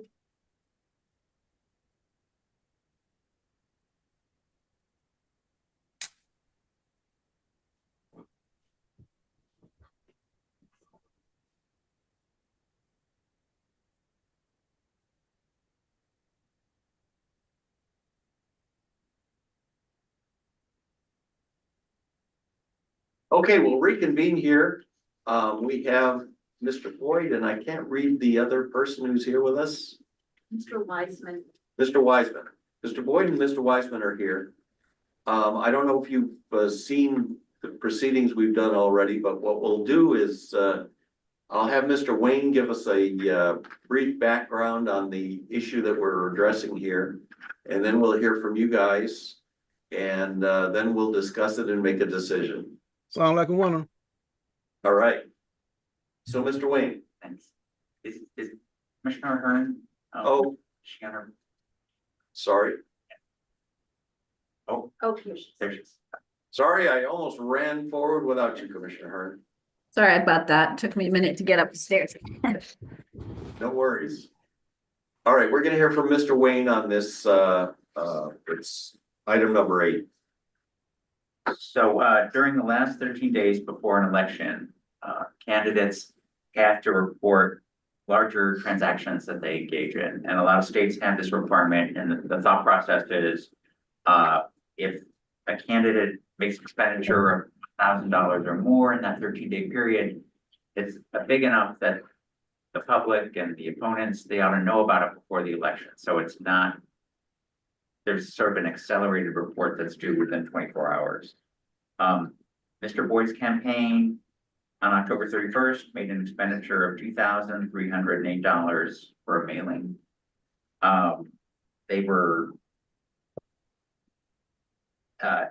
We discovered it jointly with the candidate when we were trying to reconcile his campaign finance reporting. And so we advised him that the campaign was required to file a 24-hour report on November 1st, but it wasn't filed until December 20th. The preliminary penalty amount for the late report is $2,262.82. Both the candidate and the treasurer are here to speak in support of the waiver or answer any questions. And they explained that the candidate is very new at this. And at the time that the report was due, the treasurer had a family emergency. The commission has. Can I speak to that? We'll give you a chance in a minute. And just one more sentence. The commission has been assessing penalties in the range of $300 to $350 for missing a report, filing a report late, but for good cause, the commission has gone down below that sometimes. Okay, great. Thank you. Thank you. Are there questions or comments from commissioners for Mr. Wayne? Okay, Mr. Boyd, would you like to address us?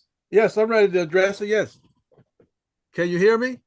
Yes, we can. Okay, well, I had some concern about this penalty that was we had to dip since I was a new candidate and I was a late candidate, So once I got the letter from the I got audit and everything, I felt violated, you know what I mean? So what I did, once I received that letter, it was a threatening letter. I said, why are we being penalized for something so minor? It's a minor violation. You know what I mean? So what I did my research, and what I did, I went and looked up that law. It's a statute, that it's a state law that they have on the books. And after I read that law, I felt like that law was unjust. It's an unjust law to me. And to me, it's unconstitutional because you're penalizing somebody for something so minor. So in other words, what I'm saying, you turning innocent citizens into criminals. And once I read that statute, it's a Class E crime. I say, wow, why is this law is on the book? See what I mean? So I felt. Let me stop right there.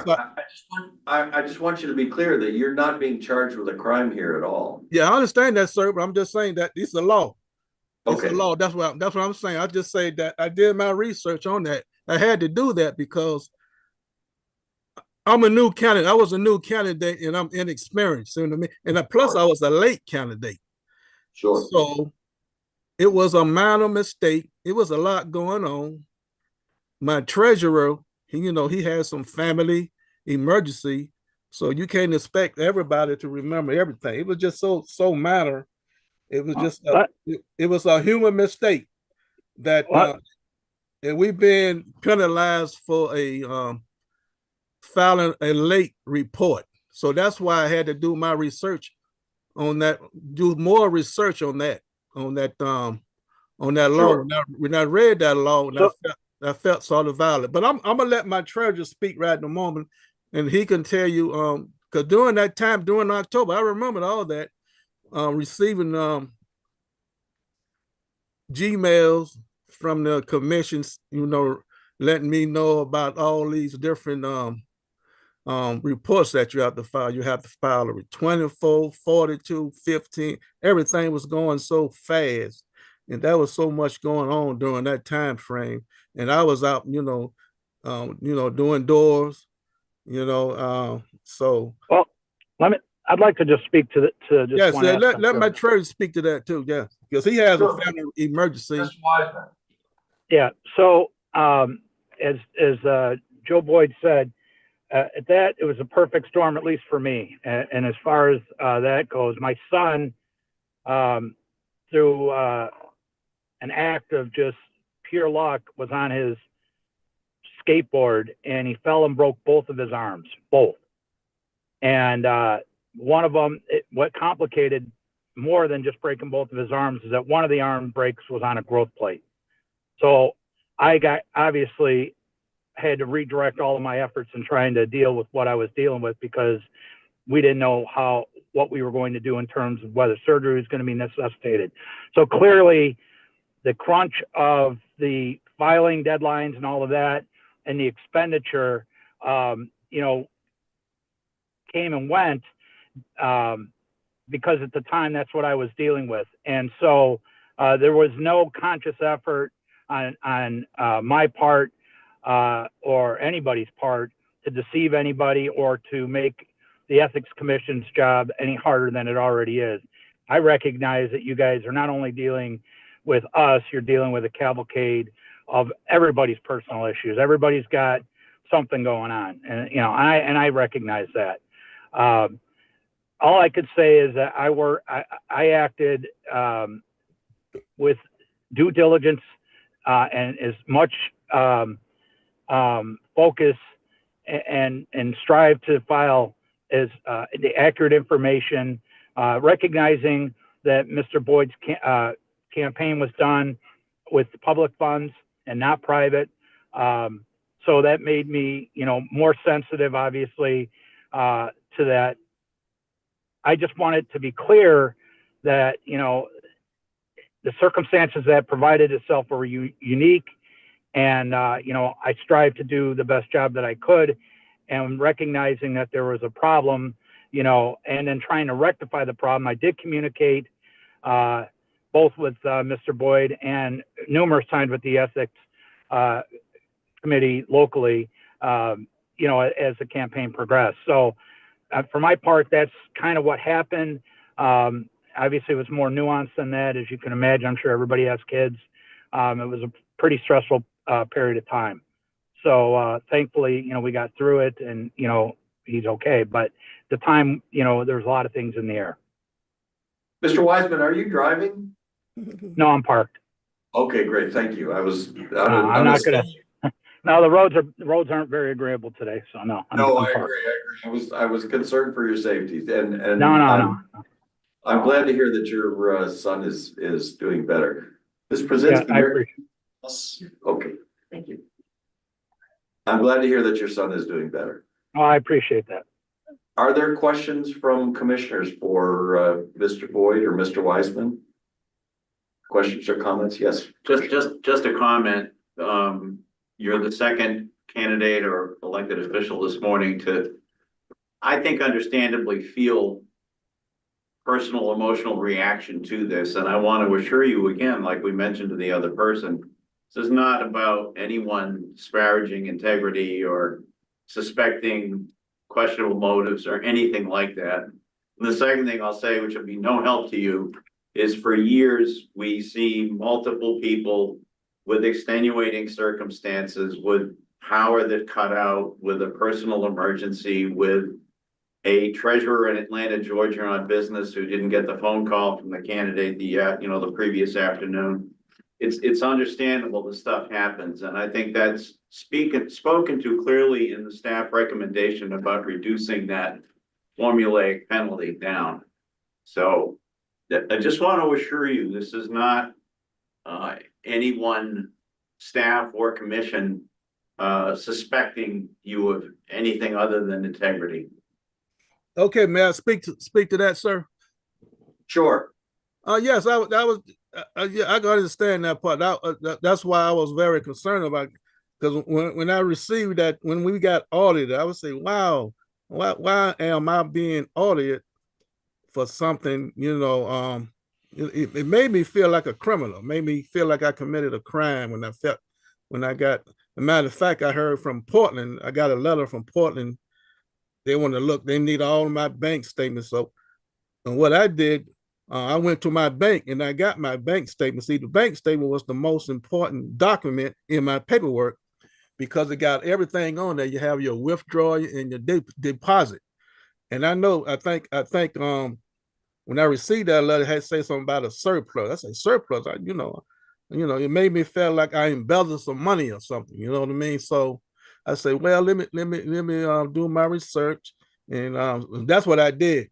So I went to the bank, got my bank statement, looked at all my documents. I took all those documents to the Ethics Commission, then gave the young lady there all my paperwork, and and then I went and read that statute, and then once I said, wow, why do they have a law like this on the book that penalize innocent citizens, that make them, you're an innocent citizen, but you could turn an innocent senator into a criminal? Because when I seen that it was a Class E crime, which is the lowest crime on the books.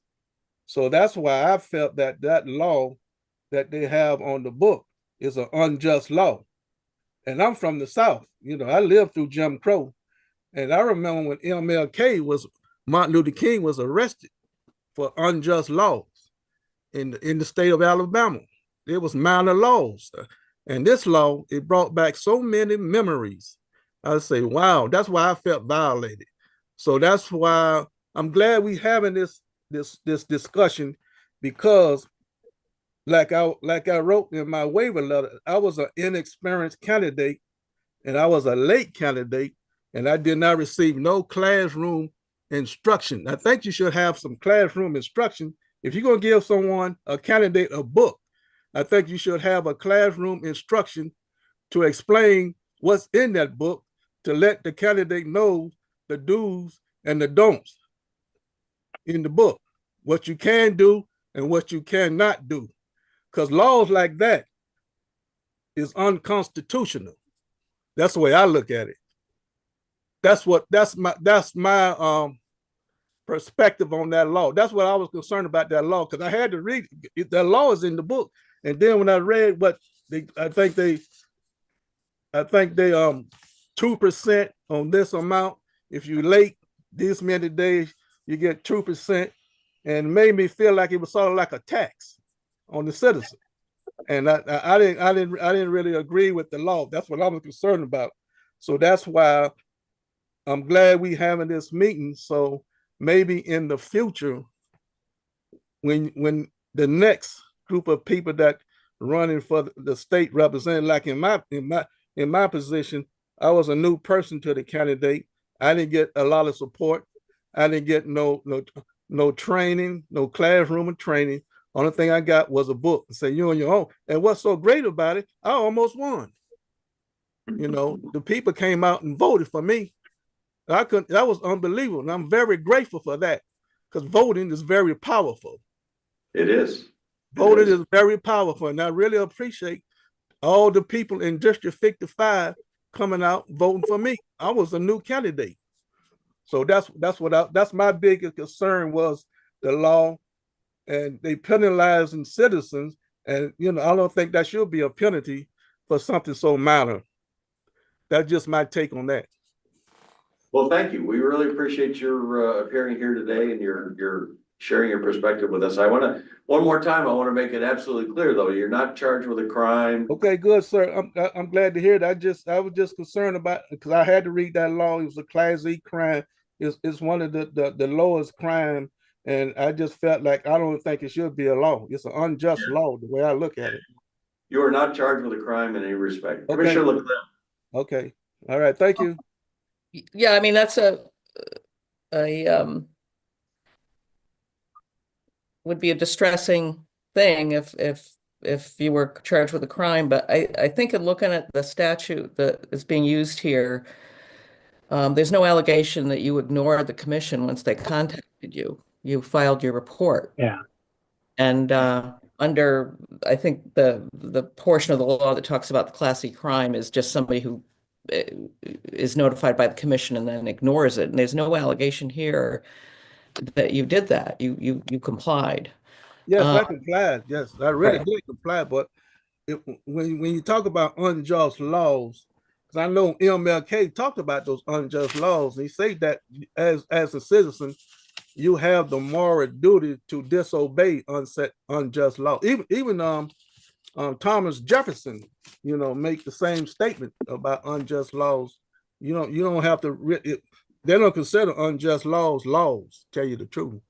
Right. They are unjust. Only just laws are considered laws, not unjust laws.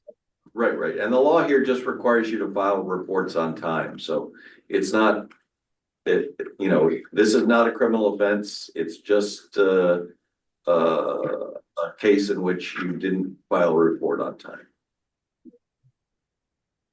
Yep, we don't.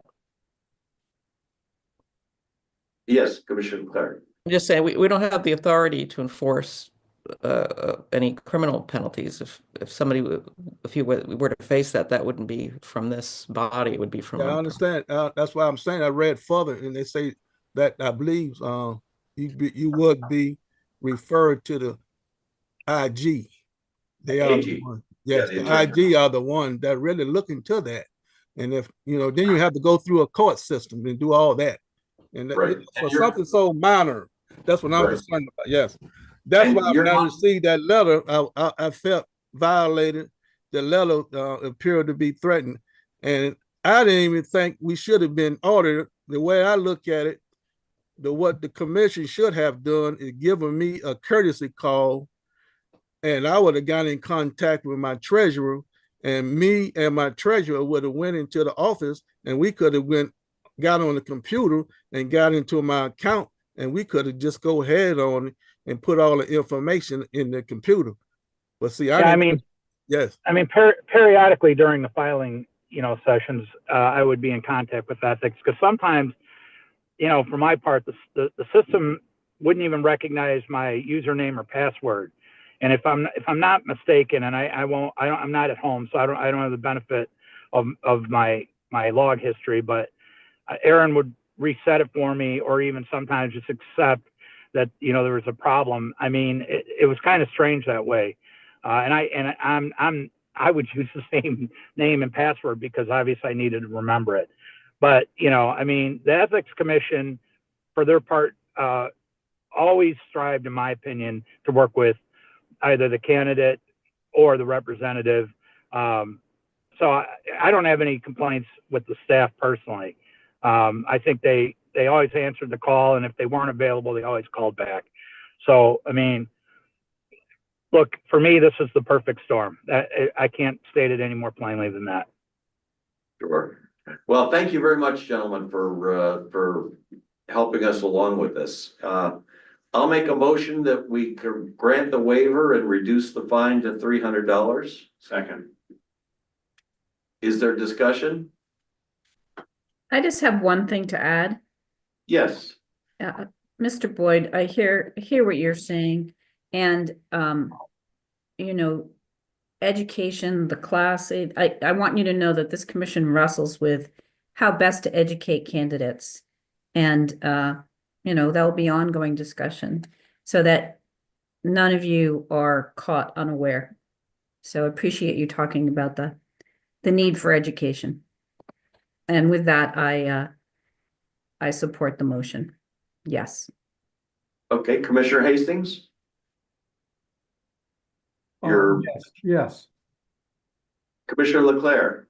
Yes. Commissioner Merle? Yes. And I'll vote yes. So the fine is reduced to $300. We partially granted your waiver request. All right, thank you. You bet. Have a great day, you guys. Thank you. Right.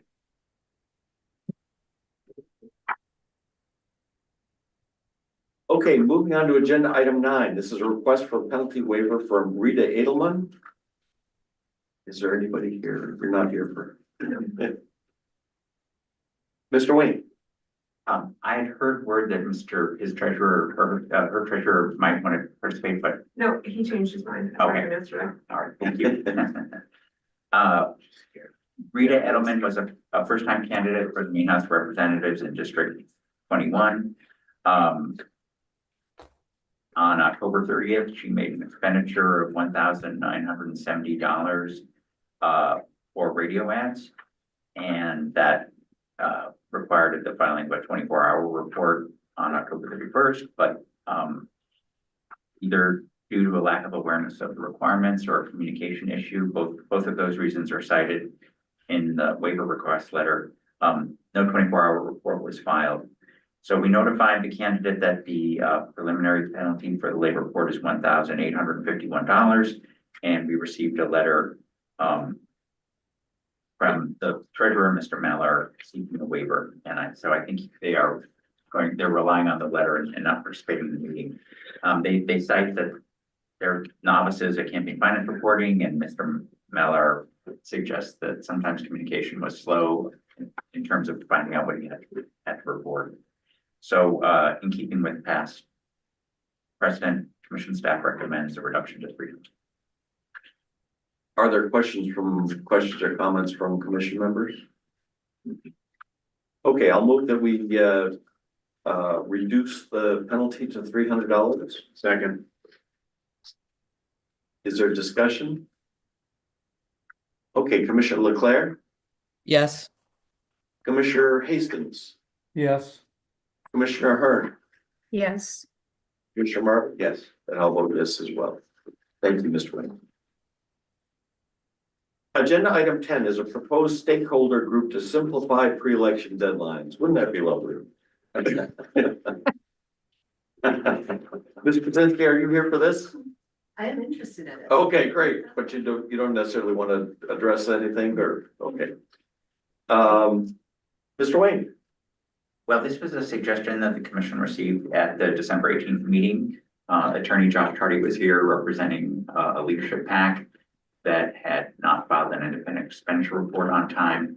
And he cited, as an advocate for the different PACs and party committees that need to file reports with us, that in his view, the combination of deadlines from the 24-hour reports and the independent expenditure reports, they're just, from his point of view, confusing. I think he used the phrase bureaucratic morass. And he suggested that either the legislature or the commission might want to think about putting together a working group or stakeholder group to try to review these and see if there's any simplifications that happen. I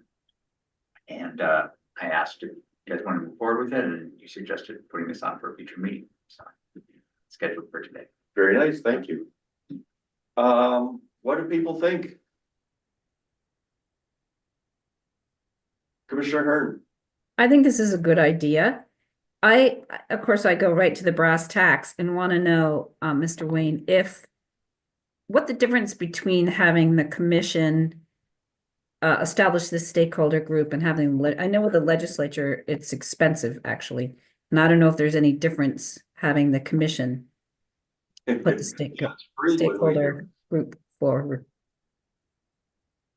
Well, honestly, I haven't had a lot of experience watching legislatively created study committees. Yeah, I mean, I know that there are official study committees and there are costs associated with that. I also was sort of aware generally that sometimes they put together more informal groups of stakeholders to talk about things like this, and there might not be a cost associated with that. I think it has, more of an imprimatur if, the LA committee is putting this together maybe than us, but they could be equally effective. Yeah, I would anticipate that there wouldn't be any cost to this except for staff time to support it. Staff time, and if there are any legislators on it, then there's a cost associated with that. Only if the legislature pays it. I mean, we wouldn't be paying the legislators. Right, but then the fiscal note gets big and then then the, the chances of it actually being funded get lower. Having Well, been involved in many of these stakeholder situations where, right. yeah, That's if it's a legislative study, and it's a bill that's passed by the legislature to set up a study group. If we set up an informal study group, people would be volunteering their time to serve on it, and yeah. the only expense would be the staff time. I think that's the way to pursue anyway. It gets complicated over in the legislature. Yeah.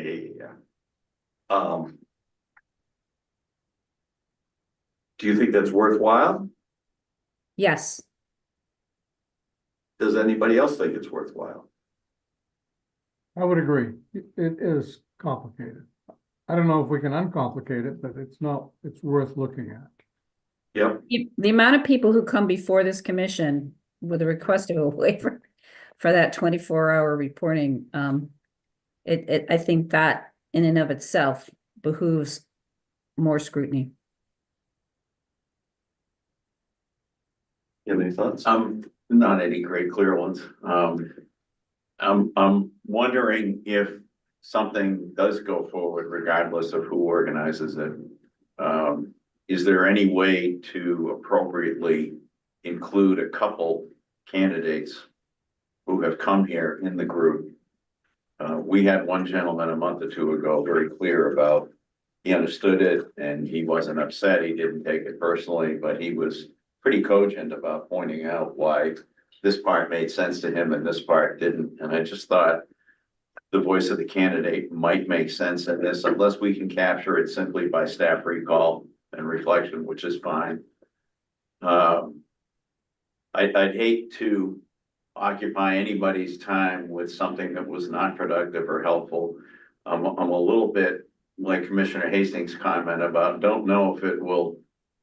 I don't want to put words in your mouth, but you said something to the effect of, I don't know if we can uncomplicate it or, make it any more clear.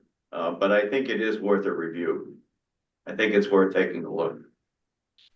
And I think if we're going to do this, I would envision a working group that would have candidate representation, PAC representation, legislative representation. What other stakeholders? Yeah, certainly our staff. Clean election advocates, there's the Maine Citizens for Clean Elections. Get that perspective too. Yeah, sure. Are you? We're game.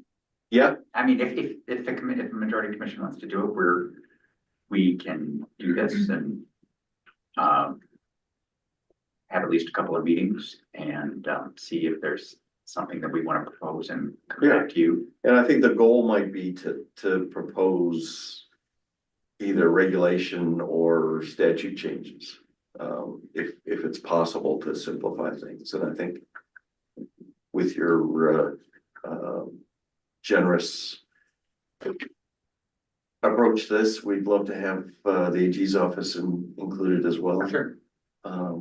Yeah, happy to. Can anybody think of any other stakeholders who ought to be included?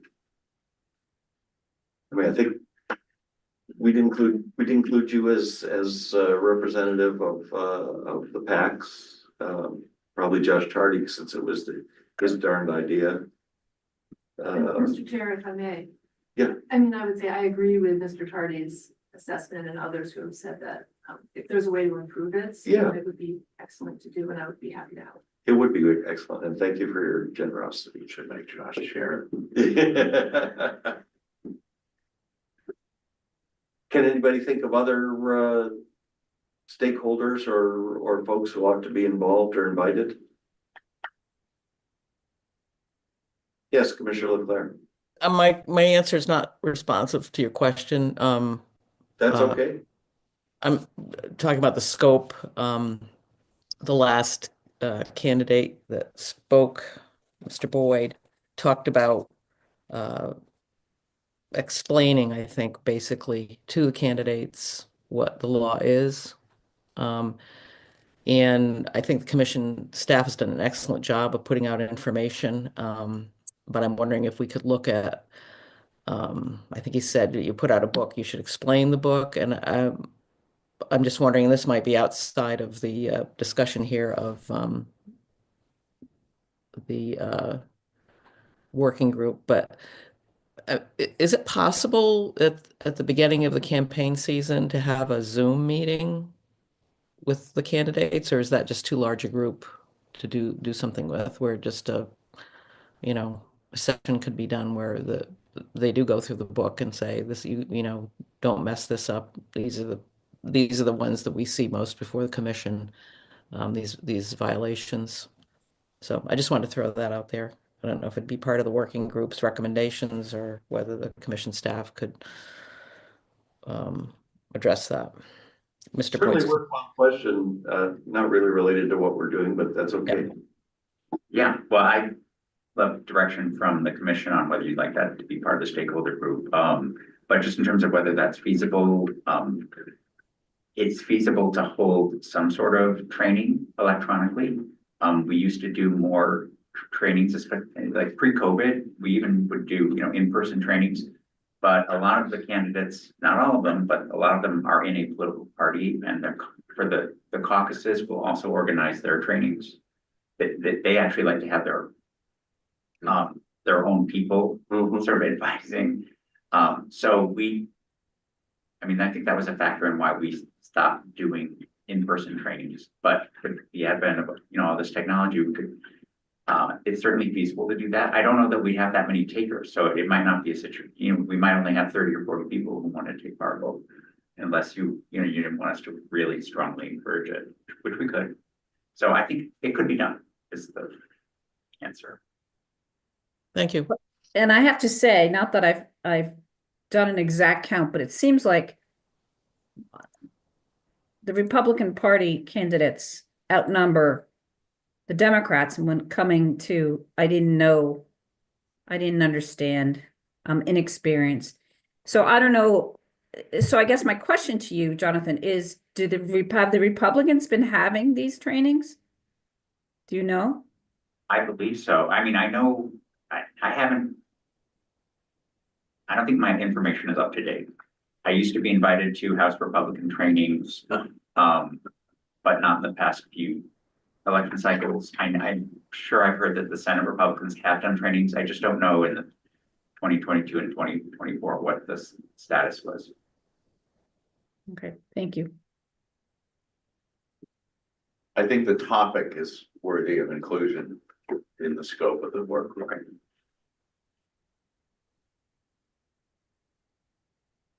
So it sounds like we're generally in favor of this working group to try to look at the reporting requirements, particularly towards the end of the election season, and see if they can be uncomplicated. Is that true? Yes. And if there are, yes, and if there are recommendations to change the statute or regulation, I think that's the appropriate place to do it. Yep. Do you have that as a kind of a guidance? Yeah, I think that's sufficient, but I'll just to double check, I'll re-listen to the video, and I think that's fine. Okay. Okay, got a good idea. Okay. Do we need a vote? You may want to take a vote just so you can tell your stakeholders that the commission has officially decided that Sure. they'd like to convene the stakeholder group. Sure, okay. So I'll make a motion that we convene a stakeholder group to discuss issues about reporting towards the end of election seasons, and to try to uncomplicate them by making recommendations for statute changes or rule changes. Yes, Commissioner Leclerc. Well, it's not ready for discussion yet, so I'll withhold I think sorry. that's probably as ready for discussion as it's gonna get. Okay, I would like to see perhaps some direction on parity between parties and kind of the professionals in the field and citizen groups. In other words, you don't, I would like to not see it dominated completely by attorneys and stuff. I'd like to have some citizens groups. I'm really not really familiar with that, if that's an appropriate request, but perhaps someone could educate me on that. I think we want to have it be a bipartisan and nonpartisan working group that involves as many people with interests and knowledge of the subject as we can. Subject to their willingness to participate. Okay. I'll second your motion just to keep it alive. All right, thank you. Is there further discussion? And so I think our direction would be to Jonathan to kind of draw up your concept of what this might look like, and maybe we can review it at the next meeting and finalize it. Make sense? Yes, absolutely. Should we reach out to people in different categories, or is that? I wouldn't yet. I wouldn't until we have a chance to review Okay. the recommendations for who ought to be on the working group and whatnot. So it's been moved and seconded that we constitute this kind of a working group. Any further discussion? Commissioner Leclerc, Yes. Commissioner Hastings, Yes. Commissioner Ahern, Yes. Commissioner Marble, yes, and I'll vote yes as well. Okay, so is there anything else to come before the commission? Anybody want to make a motion that's very likely to pass? I move we adjourn. Second. It's been moved and seconded that we adjourn. Commissioner Leclerc, Yes. Commissioner Hastings, Yes. Commissioner Ahern, Yes. Commissioner Marble? Yes. And I'll vote yes as well. Thank you all. Thank you. Thank you.